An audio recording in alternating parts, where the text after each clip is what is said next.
पूछा क्या हुआ, रिजल्ट आ गया क्या? तो उसने बोला हाँ आया तो है। वीडियो कॉल किया था पापा ने एंड वो जो खुशी के आंसू उनके आंख में थे दैट फाइनली उसका हो गया, finally she has achieved it. जब तक मार्कशीट रिलीज नहीं हुई थी मुझे यकीन नहीं हो रहा था कि वो रैंक मेरी ही है। किसी भी एस्पिरेंट से पूछ लो, जब वो एस्पिरेंट से ऑफिसर बनता है या उसकी जब जर्नी खत्म होती है, वो हैप्पीनेस नहीं होती, वो रिलीफ होती है। Finally I will be entering into the dream academy, जिसकी वॉलपेपर मैंने अपने फ़ोन में 4 साल से लगा रखी है। Quote, one of my favourite quotes of APJ Abdul Kalam. उनका कहना है कि you should not rest after your first success, because when you fail after the second time there are many lips waiting to say that your first success was luck. That is my journey in civil services examination. I secured AIR 284 in my second attempt, missed the cutoff, was not in the final list in my third attempt, and that's when people started saying that my first success was purely luck. And this was my fourth attempt where I secured AIR 69. And I think now I have proved that this was not mere luck, but a combination of luck and hard work. Hello everyone, this is Priya Rani and I have secured AIR 69 in this year's Civil Services examination. मेरी journey शुरू होती है Patna district के एक गांव से, फुलवारी शरीफ से। At the age of 4 मेरे ग्रैंडफादर ने डिसाइड किया that education of girls is much more important than the education of guys, and which I feel is was one of the most progressive thought जो उनके मन में था, because उन्हें लगता था कि लड़कियां जो है वो दूसरे घर जाने वाली हैं, उनका इंडिपेंडेंट होना और भी ज़्यादा इम्पॉर्टेंट हो जाता है दैन लड़कों का इंडिपेंडेंट होना। And that was the progressive thinking behind my education. और मुझे गाँव से 4 साल की उम्र में शहर में लाया गया बिकॉज दे वॉन्टेड कि मुझे बेस्ट ऑफ एजुकेशन प्रोवाइड हो। So I studied in one of the best schools in Patna, Don Bosco 10th tak, then St. Michael's 12th tak. And civil services was always my childhood dream.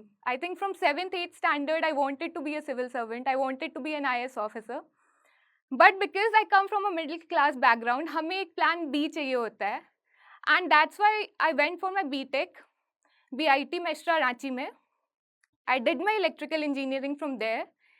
I was working in Bangalore for 1 year as software developer, but that credit जो आपके account में आता है that is purely monetary in nature, and I always knew this is not satisfying me to the core, and I also did not see myself 10 years down the line into the same sector because of the dream that I had seen in childhood. So while I was working in Oracle Bangalore, मुझे ऐसा लगा कि शायद life में आज एक difficult decision जो है वो मेरे लाइफ में आने वाले जो साल है उसको पूरी तरीके से चेंज कर सकता है। दूसरा, me as a person I don't want to have regrets in life. मुझे ऐसा लगता है कि रिग्रेट से बड़ा पेन कुछ नहीं होता है एंड वो मुझे नहीं चाहिए था, and that's why I decided to leave my job. सबको मनाया, सबको कन्विंस किया, बिकॉज एक मिडिल क्लास फैमिली में एक सेटल्ड लाइफ जो होती है वो बहुत इंपॉर्टेंट मानी जाती है। You are earning, you are having a good life and now you should think for further things in life. शादी के बारे में सोच लो, but for me that was not satisfying. मेरे लिए वो सेटल्ड नहीं था। मे बी मैं उसको और अनसेटल करके फिर सेटल करना चाहती थी, and that's why I left my job. After I left my job I came to Delhi. I went to Mukherjee Nagar, ORN, और मैंने वहाँ बहुत भीड़ देखी। मुझे वो भीड़ देखते हुए ऐसा लगा कि मेरी सिलेक्शन क्यों होगी, यहाँ इतनी भीड़ है, लोग इतना पढ़ाई कर रहे हैं, and why would I get selected in this particular examination. So I decided not to stay in ORN और मुखर्जी नगर में। रजौरी में मैंने अपना एक कमरा लिया and I started preparing over there. क्योंकि मैंने IIT JEE के टाइम में कोचिंग की थी एंड आई रियलाइज कि बहुत टाइम लगता है कोचिंग आने जाने में, सेल्फ स्टडी के लिए बहुत कम टाइम मिलता है। That's why this time I decided not to take any classroom program and just stick to test series and my own self study. But maybe self study choose karna also made the journey very long because I discovered everything from scratch. For example, अगर मेरी economics optional थी तो मैंने basic demand supply curve से अपनी optional की preparation start की है, नॉट फ्रॉम जैसे बाकी इकोनॉमिक्स बैकग्राउंड के लोग करते हैं। बट आई फील क्योंकि मैंने खुद से तैयारी की है, आई have learned a lot in the process. I have had my own shares of low, my own shares of high, and now as a person I feel I own up to those lows and those highs, and वो मुझे एक इंसान बनाता है जो मैं पहले नहीं थी। जब मैं प्रिपरेशन में आई थी मुझे लगता मेरे में बहुत इमेच्योरिटी थी, मैं बहुत इम्पेशेंट हुआ करती थी अपने रिजल्ट्स को लेकर, अपने लाइफ के डिफरेंट डिसीजंस को लेकर। But now throughout the journey I feel I have learned certain level of maturity to accept कि जो हो रहा है ठीक है, जो होगा वो शायद और अच्छा होगा। So before I wanted to write my first attempt in 2020, मैंने 1 साल का पूरा ड्यूरेशन लिया था to prepare for this examination, because मुझे पता था कि अगर एक बार इस एग्जामिनेशन साइकिल में आप एंटर होते हो, अगर आप किसी भी स्टेज में फेल होते हो, आप फिर भी इस साइकिल के अंदर स्टक होते हो। So what I did from my side was to prepare my entire syllabus and then go for my first attempt, so that even if I do not get selected, मेरा syllabus हो गया and I have to work upon it. So in 2020 I wrote my first attempt. मैंने prelims लिखा. I had practiced a lot for my prelims, but जब paper आपके सामने होता है, it's a different ball game. वो वैसा नहीं होता जैसे आप रूम पे जब बैठ के दे रहे होते हो. मुझे ऐसा लगा कि मैंने 2 घंटे में अभी किया क्या है. I prepared so much, but I was not confident that I'll clear this examination. And इसकी वजह से मेरी सीसैट की पेपर भी खराब हुई बिकॉज मैं बहुत टेंस थी. So here I would say कि एक पेपर दे के स्ट्रेस नहीं लेना है कि शायद मेरा खराब चला गया है. लेट इट गो एंड घर आके हम चेक करेंगे कि उसमें कितना हमने सही बनाया, कितना गलत बनाया. सो दैट्स हाउ मैंने फिर सीसैट दिया. सीसैट में मैं कॉन्सेंट्रेट नहीं कर पा रही थी क्योंकि मुझे लग रहा था मैंने जीएस अच्छा नहीं किया है. And when I return back home मुझे जीएस में 120 के आसपास स्कोर आ रहे थे एंड मेरा सीसैट में कम बन रहा था. And that's how I wasted my entire 1 month cribbing कि मेरा एग्जाम क्लियर नहीं हो रहा है और मैंने मेंस की पढ़ाई नहीं की. बट जब प्रीलिम्स का रिजल्ट आया आई सॉ कि प्रीलिम्स में तो क्लियर हो गया and prelims I have cleared prelims, but then I had only 2 months for my mains examination. बट वो कहते हैं ना कि जब आपको लगता है कि अभी भी लगता है कि शायद ये क्लियर हो जाएगा, and even in those 2 months मैंने पूरी अपनी रूटीन फिर से बनाई कि मैं 2 महीने में कंप्लीट करूंगी. I clear this examination in this attempt itself. But क्योंकि मैंने बहुत कम एफर्ट लगाया था एंड जब मेंस का रिजल्ट आया, I remember that day, March में रिजल्ट आई थी and I saw that PDF and name was not there. For I think उस पूरे दिन मैं शॉक में थी कि नहीं आया है, मतलब the year has been wasted. उसके एक ईयर पहले की preparation has been wasted. I think I have given almost 2 years into this preparation with 0 result. और फॉर दैट पर्टिकुलर डे मैं काफ़ी लो थी. मतलब मुझे समझ में नहीं आ रहा था कि मैंने जो डिसीजन लिया है वो सही है, वो गलत है, मैं कंटिन्यू करूँ. But I don't know how, may be something spiritual है, कुछ भी मेरे अंदर से मुझे अगले दिन ही ऐसा लगा कि I should write this examination again with full fledged attempt.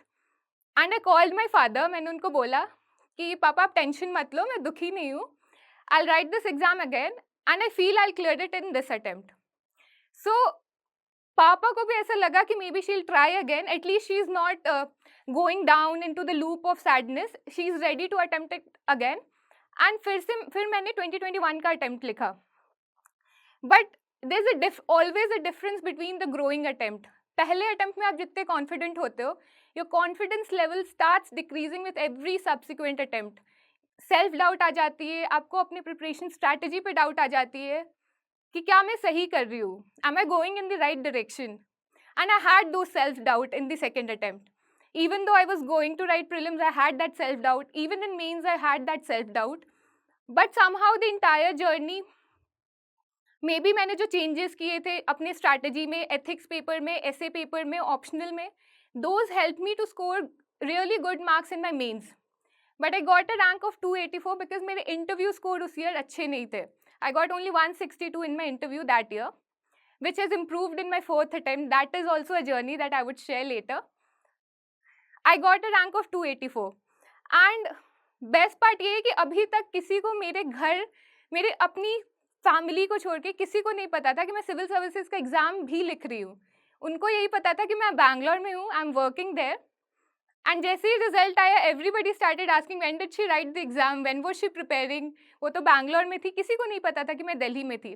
So I also believe कि जब हम अपने कुछ ड्रीम्स के बारे में बहुत ज़्यादा शाउट कर देते हैं ना, तब भी ऐसा होता है कि वो हमें नहीं मिलती है. It happened in my 3rd attempt which I will share. But second attempt में ये बहुत अच्छा था कि तब तक किसी को नहीं पता था कि ऐसी कोई एग्ज़ाम की मैं तैयारी कर रही हूँ, ऐसे कोई एग्ज़ाम मेरी क्लियर होने वाली है. It was surprise for them. They were happy, they were surprised, a mixed feeling of emotion. But क्योंकि सेकेंड अटेम्प्ट में मेरा हो गया था एंड थर्ड अटेम्प्ट मैंने लबासना स्किप किया. I thought maybe I can get a better rank, कुछ number से ही छूटा है IAS. आई थॉट मैं आई प्रिपेयर बेटर और मैं फिर से एग्ज़ाम लिखती हूँ. बट इस टाइम बहुत प्रेशर था because you clear the exam in your second attempt. इस बार हर स्टेज के बाद मुझे कॉल्स आते थे लोगों के कि प्रीलिम्स हो गया बेटा, मेंस हो गया, मेंस कैसा हुआ. इंटरव्यू तक मैं गई थी थर्ड अटेम्प्ट में भी. इंटरव्यू कैसा हुआ, क्या लगता है इस बार हो जाएगा, इस बार वो मिल जाएगा. And I was under immense pressure. और but I was also confident कि हो जाएगा क्योंकि कुछ नंबर की इम्प्रूवमेंट है, इतना ज़्यादा नहीं चाहिए. बट उस समय मेरी ट्रेनिंग चल रही थी इंडियन डिफेंस स्टेट में, तो आई सॉ दी PDF. और उसमें मतलब ऐसा होता है कि आपकी रैंक खराब हो सकती है, इम्प्रूव हो सकती है. मेरे लिए वो शॉकिंग था कि मेरी लिस्ट में नाम ही नहीं थी. एंड मुझे ऐसा लग रहा था आई have given more effort this time, मैंने ज़्यादा मेहनत करी है, ज़्यादा पढ़ाई करी है, इस बार तो होना चाहिए था, बट नहीं हुआ. So at this point of time मैं ये भी बोलूँगी कि सिविल सर्विसेज प्रिपरेशन की ये रियलिटी है, अनसर्टेनिटी ऑफ दिस एग्जामिनेशन. आप मेहनत करते हो, आप एफर्ट लगाते हो, बट बहुत बार उस एफर्ट का रिजल्ट नहीं आता. सो अनप्रिडिक्टेबिलिटी इस एग्ज़ाम के साथ आती है. इट डिपेंड्स ऑन अस कि हम कितना चाहते हैं उस चीज़ को, और मे बी हम गिव अप करते हैं या गिव अप नहीं करते, या आई थिंक वो हम डिसाइड करते हैं उस पॉइंट ऑफ टाइम में. ये जो रिजल्ट था, क्योंकि सेकेंड अटेम्प्ट में मेरा हो गया था, even the family was expecting that this year I will get into IAS and journey finally खत्म हो जाएगी, because not only you have a journey, they are also having a journey. वो भी आपके साथ मूव कर रहे होते हैं, उनकी भी एक्सपेक्टेशंस होती है. And even they were surprise कि कैसे नहीं हुआ. लकीली मैंने अपना नेक्स्ट प्रीलिम्स का सेंटर पटना भरा था, दिल्ली नहीं भरा था. पता नहीं क्यों मुझे रिजल्ट से ऐसा नर्वसनेस थी, तो मैंने पटना ही नेक्स्ट प्रीलिम्स का भरा था. मैं घर चली गई रिजल्ट के बाद, 2-3 दिन रोना वोना जो भी किया कि कैसे नहीं हुआ, इतना मेहनत किया था. प्रीलिम्स के एक दिन पहले तक मैं श्योर नहीं थी कि मुझे ये प्रीलिम्स लिखना है. बट मेरे पापा ने बोला कि कोई बात नहीं बेटा, देख के आते हैं, इतने साल पढ़ाई की है, अब ज़्यादा नहीं करना होता बिकॉज इतने टाइम तुमने कर लिया है, तो हम दे के आते हैं, जो भी होना होगा. कुछ हारने के लिए है नहीं तुम्हारे पास, तुम्हें ऐसा लग रहा है कि तुम्हें IAS नहीं मिला है, but there is nothing to lose from this point of time. चले गए प्रीलिम्स देने, प्रीलिम्स दिया, मुझे फिर से पेपर बहुत डिफिकल्ट लगा. पेपर 1 मुझे डिफिकल्ट लगा, पेपर 2 CSAT भी बहुत डिफिकल्ट था, और मुझे लगा कि शायद क्लियर नहीं होगा. बट जब अभी मैं मार्क्स देखती हूँ तो मुझे GS में भी बहुत अच्छे स्कोर आए, 108, जबकि कट ऑफ 75 ही है. CSAT also I cleared. So prelims लिखने के बाद वो अनसर्टेनिटी थी कि प्रीलिम्स शायद क्लियर होगा या नहीं होगा, and this point of time I needed a break. तो मैंने एक प्रॉपर 1 वीक का ब्रेक लिया. मैं चली गई थी घूमने जिम कॉर्बेट, और मैंने सोचा था कि प्रीलिम्स का जब रिजल्ट आएगा उसके बाद मैं अपने मेंस की तैयारी करूंगी. एंड लकीली इस बार आई थिंक 8 या 10 दिन के अंदर प्रीलिम्स की रिजल्ट आ गई थी, and I cleared. And once I cleared, मुझे रियलाइज हुआ कि ये जो अटेम्प्ट है इसको प्रॉपर देना है, इसमें जो पिछले अटेम्प्ट में जो कमी रह गई थी उसको पूरा करना है. बट मेरी उस समय ट्रेनिंग चल रही थी, एंड हमारी ट्रेनिंग काफ़ी ही इंटरेस्टिंग ट्रेनिंग होती थी. बट क्योंकि मुझे एग्ज़ाम लिखना था, मुझे उस बात का स्ट्रेस बढ़ता जा रहा था. हमें कभी जैसलमेर में होती थी मैं, कभी मैं NIFM में होती थी, कभी मैं सिकंदराबाद में हूँ. मतलब मैं डिफरेंट प्लेसेस पे हूँ ड्यूरिंग माई प्रिपरेशन जर्नी. और मतलब आपके सारे नोट्स है जो फाइल्स के फॉर्मेट में है, आप उनको सबको कैरी नहीं कर सकते. The first step I took was to digitise my notes. मैंने अपने सारे नोट्स को स्कैन करके डिजिटल फॉर्मेट में किए, so that I can carry it anywhere across India. दूसरा जो मैंने चेंज किया इस बार, अपने ऑप्शनल पेपर 2 के प्रिपरेशन स्ट्रैटेजी पे I made completely new notes for my paper 2, क्योंकि उसमें मुझे कंसिस्टेंटली ही लो मार्क्स आ रहे थे इन ऑल माई अटेम्प्ट्स. इस year I read many other articles, research papers पढ़े, बहुत सारे और रिसोर्सेज पढ़े, and I compiled my entire paper 2 notes at one place, and that has help me to scale up my paper 2 marks. 125 से सीधे 152 आया. And economics को मैं बोलती थी कि ये मेरा वो प्यार है जो मुझे कभी लव बैक नहीं करता, because I had been putting efforts in economics and it was never rewarding me. But this year I am saying कि maybe economics learn to love me back, and I got a score of 152 paper 2 में. And I think that change in strategy in paper 2 help me in this attempt. जैसे जैसे शुरू में हमारी training की schedule होती थी, 10 से 5 हमारी ट्रेनिंग होती थी एंड उसके बीच में हमारे अटैचमेंट्स होते थे, जैसे मैंने बताया Jaisalmer, Secunderabad, different places across India. So जब 10 to 5 होती थी, I used to study before 10, 5 के बाद पढ़ाई कर लिया। उसके बीच में हमारी डिपार्टमेंटल एग्जाम्स भी थी, उसके लिए भी पढ़ना था, डिपार्टमेंटल एग्जाम्स भी दिए। बट जो लास्ट 1 month था, then we started running pillar to post, we want leave, we want leave. And बहुत दिक्कत हुआ, but I think we got 20 days leave at the end of our examination, जब examination approach कर रहा था। And those 20 days were very crucial, क्योंकि आप completely focus होकर प्रिपरेशन पे देख रहे हो, आप ना डिपार्टमेंटल एग्जाम देख रहे हो, ना आपको ट्रेनिंग की कुछ देखनी है। Those 20 days were very helpful, I feel, in clearing mains this year. So, after giving my mains, I was given my first posting. I'm posted in Kasauli and Dakshay cantonment. Dual charge है मेरे पास. And after that, मैंने अपने mind को थोड़ा free किया कि चलो अब जो काम मिला है उस पर focus करते हैं. I've done many things in Kasauli and Dakshay. काफ़ी इंटरेस्टिंग टेन्योर रही मेरी and it's a beautiful place, but back of the mind में ये रहता था कि मेंस का रिजल्ट कब आएगा, when will that come. And I think December में मेंस का रिजल्ट आता है and I was there in the list. I was expecting to clear mains, क्योंकि लास्ट टाइम भी हुआ था, बट इंटरव्यू के बाद होता है या नहीं, that was dicey for me. Interview काफ़ी शुरू में था मेरा, 12 जनवरी को मेरा इंटरव्यू था एंड ज़्यादा कुछ मैं प्रिपेयर कर नहीं पाई थी क्योंकि काफ़ी कम ड्यूरेशन मिला था मुझे। But I revise my current affairs, थोड़ा बहुत ऑप्शनल को रिवाइज किया एंड आई बिलीव इस बार मैंने एक भी मॉक नहीं लगाई इंटरव्यू के लिए। पहले मैंने बहुत मॉक्स दिए एंड आई फेल्ट कि मॉक्स आपके पर्सनालिटी को काफ़ी चेंज कर देता है।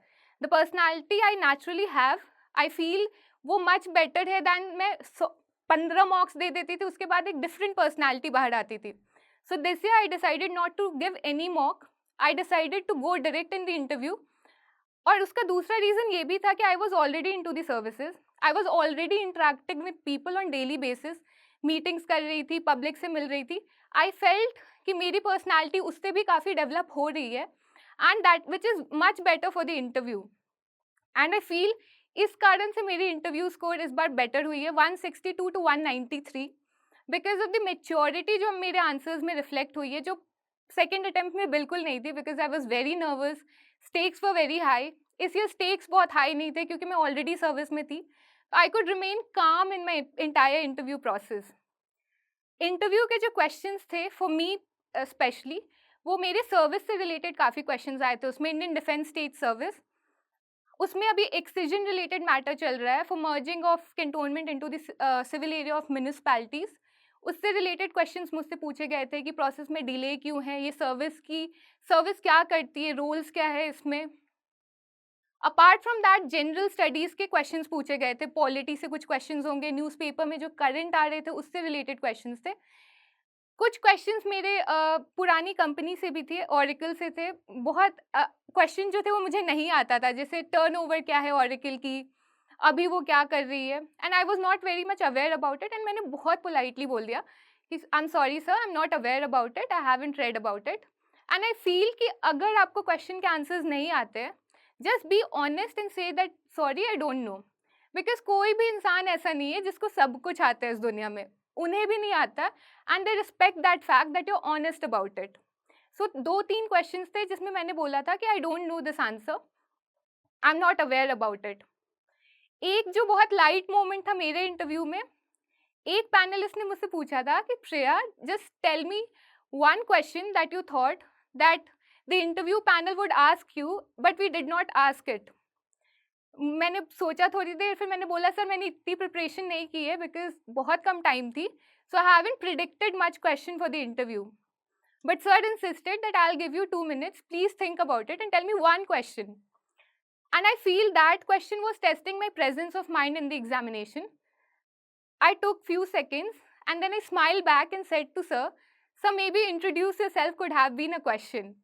And that was escape from the entire thing. सारे smile कर रहे थे, सारे खुश थे. I feel because of the presence of mind, I could have landed myself saying कि आपने economics के नहीं पूछे, आपने polity के नहीं पूछे, and I could have landed in much difficult position. But just smiling and saying कि sir maybe introduce yourself could have been a question, I feel I lightened up the interview mood and वो भी एक positive point था for the entire interview. So after I gave my interview on 12th January, फिर medical हुआ और मैं वापस कसौली आ गई, टुक charge and I was working जैसे नॉर्मल अपनी काम होती है। बट जैसे जैसे क्लोज आता है तब आपकी हार्ट बीट बढ़ती है कि यार इतना कुछ दे दिया है, पता नहीं रिजल्ट क्या होगा। एंड यार जिसकी रैंक 1 आने वाली भी रहती है ना, वो भी प्रीलिम्स का फॉर्म भरता है अगला, एंड उसको भी नहीं पता होता कि वो रैंक लिस्ट में होगा कि नहीं। टॉप 1 तो रहने दो, किसी को नहीं पता होता है। So I also filled my prelims form और मुझे यही लगता था यार फिर से प्रीलिम्स तो नहीं देना पड़ेगा, I hope I just land up into a good service. And 15th को रिजल्ट आने वाली थी, 15th ऑफ अप्रैल को रिजल्ट आने वाली थी। मार्केट में यही था कि आज रिजल्ट आएगी, आज रिजल्ट आएगी। उसके एक दिन पहले से मतलब वो जो हार्ट बीट होती है, वो जो आपने पूरी जर्नी दी है एंड वो एक्सपेक्टेशंस का जो बर्डन होता है, that started coming in and but उस दिन रिजल्ट नहीं आया। So now we were sure कि 16th को रिजल्ट आएगा, by afternoon results will be out. ऐसे तो मैं आराम से सोती रहती हूँ कि कसौली बहुत प्यारी जगह है एंड मौसम बहुत अच्छा है, but that day I woke up early, सोचा चलो वॉक पे चली जाती हूँ, मे बी उससे स्ट्रेस रिलीज होगा। So I went on a long walk, I came back, फिर भी लग रहा है टाइम नहीं कट रहा है क्योंकि आफ्टरनून में आएगी। ऐसे धीरे धीरे टाइम पास किया, मेरा भाई भी वहाँ आया हुआ था and I think around 1 or 2 o'clock result were out and वो नीचे आता है, वो ऊपर वाले रूम में था, वो नीचे आता है एंड उसमें थोड़ी सी सैड फेस बनाई हुई थी कि फिर मैंने पूछा क्या हुआ, रिजल्ट आ गया क्या? तो उसने बोला हाँ आया तो है। तो मैंने बोला ऐसी शक्ल क्यों बनाई है, नहीं हुआ क्या? देन ही टोल्ड यार बहुत अच्छा हुआ है, इसलिए मैं थोड़ा नर्वस कर रहा था तुम्हें। देन आई आस्क्ड हिम कि क्या रैंक आई है and the moment he told me 69, पता नहीं शायद लोग को लगता होगा कि वो बिलीवेबल है, मेरे लिए बिलीवेबल नहीं था। मुझे यकीन नहीं हो रहा था कि I finally achieved something that I had been working for the entire while. वो रैंक मुझे आई थिंक जब तक मार्कशीट रिलीज नहीं हुई थी, मुझे यकीन नहीं हो रहा था कि वो रैंक मेरी है। मुझे लग रहा था कि शायद रोल नंबर किसी और की होगी, नाम मेरा होगा, बट मार्कशीट के बाद फाइनली वो यकीन होता है कि नहीं ये मेरा ही है। Finally you have reached where you wanted to and लोग पूछते हैं कि खुश हो क्या, खुश हो क्या? किसी भी एस्पिरेंट से पूछ लो, जब वो एस्पिरेंट से ऑफिसर बनता है या उसकी जब जर्नी खत्म होती है, वो हैप्पीनेस नहीं होती, वो रिलीफ होती है। रिलीफ कि अब ये एग्जाम मुझे नहीं देना पड़ेगा, I will not be writing the next prelims, the journey is over, finally I will be entering into the dream academy, जिसकी वॉलपेपर मैंने अपने फ़ोन में 4 साल से लगा रखी है। एंड उस बात का सुकून होता है कि आपकी जर्नी खत्म हो गई है। मुझे ऐसा लगता है कि इस जर्नी में जितनी खुशी आपको होती है इस जर्नी के एंड होने में, उससे बहुत ज़्यादा खुशी जो है वो उन लोगों को होती है जो इस जर्नी से शुरू से जुड़े हुए थे। Your parents, your family who are much much more excited for your success. And क्योंकि मैं कसौली में थी, मैं अभी तक घर नहीं जा पाई हूँ, तो वीडियो कॉल किया था पापा ने एंड वो जो खुशी के आंसू उनके आँख में थे, दैट फाइनली उसका हो गया, finally she has achieved it. I think that is the most precious tears of my life. I always cherish that. वो जो विजुअल मेमोरी है मेरे मन में, आई think I always cherish that.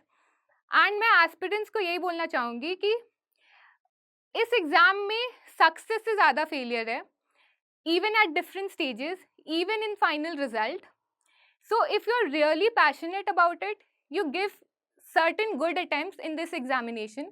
जब भी आप गिरते हो, there is a poem जो मुझे बहुत इंस्पायर करता है. I would like to recite that. असफलता एक चुनौती है, उसे स्वीकार करो, क्या कमी रह गई थी, देखो और सुधार करो। जब तक ना सफल हो, नींद चैन को त्यागो तुम, संघर्ष का मैदान छोड़ मत भागो तुम। बिना कुछ किए जय जयकार नहीं होती, कोशिश करने वालों की कभी हार नहीं होती।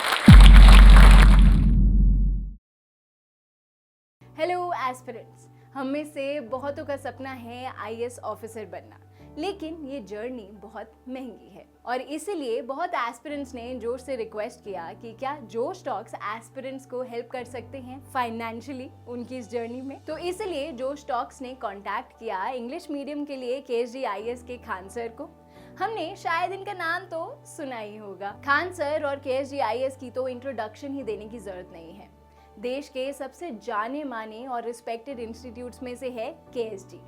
सृष्टि जैन देशमुख सर की ही स्टूडेंट रही हैं जिन्होंने 2018 में ऑल इंडिया रैंक 5 हासिल की थी। जोश टॉक्स ने KSGIS के खान सर से बात की और उन्हें रिक्वेस्ट किया कि क्या वो जोश की फैमिली के लिए एक बहुत ही बड़ी स्कॉलरशिप दे सकते हैं। आज मुझे बहुत ही खुशी है हम सबके साथ ये शेयर करने की कि वो मान गए हैं। वो जोश की फैमिली के लिए अपने फाउंडेशन कोर्स पे स्कॉलरशिप प्रोवाइड करेंगे, यानी कि वो क्वालिटी की एजुकेशन जिसकी फीस लाखों में जाती थी अब हम अफोर्ड कर पाएंगे। ये हेल्प वैल्यूएबल है सबसे ज्यादा उन नए एस्पिरेंट्स के लिए जिन्हें फाउंडेशन कोर्स करना तो है लेकिन लाखों की फीस हम अफोर्ड नहीं कर सकते।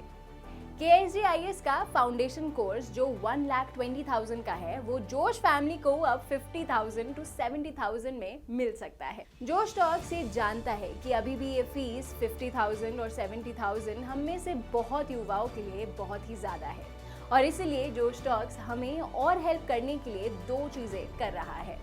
पहली कि ये फीस हम मंथली 4,000 से 5,000 की इंस्टॉलमेंट्स में दे पाए और दूसरी कि अगर हम करंट इंस्टीट्यूट्स की फीस अफोर्ड नहीं कर सकते या मंथली 4 से 5,000 की इंस्टॉलमेंट्स देना अफोर्ड नहीं कर सकते तो हम जोश के साथ शेयर कर सकते हैं कि कौन से इंस्टीट्यूट्स हैं जो बहुत ही अच्छी क्वालिटी की एजुकेशन प्रोवाइड कर रहे हैं बट कम प्राइजेस में।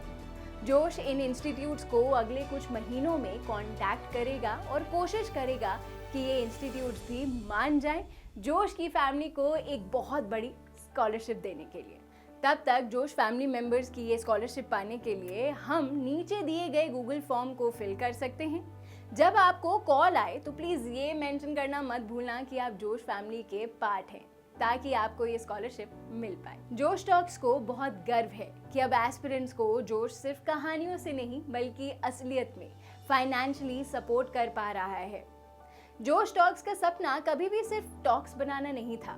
जोश का मानना है कि हम सब में एक काबिलियत है अपनी जिंदगी में कुछ बड़ा हासिल करने की, मगर जिंदगी की कुछ परिस्थितियां हमें अपने अंदर के टैलेंट को बाहर नहीं निकलने देती।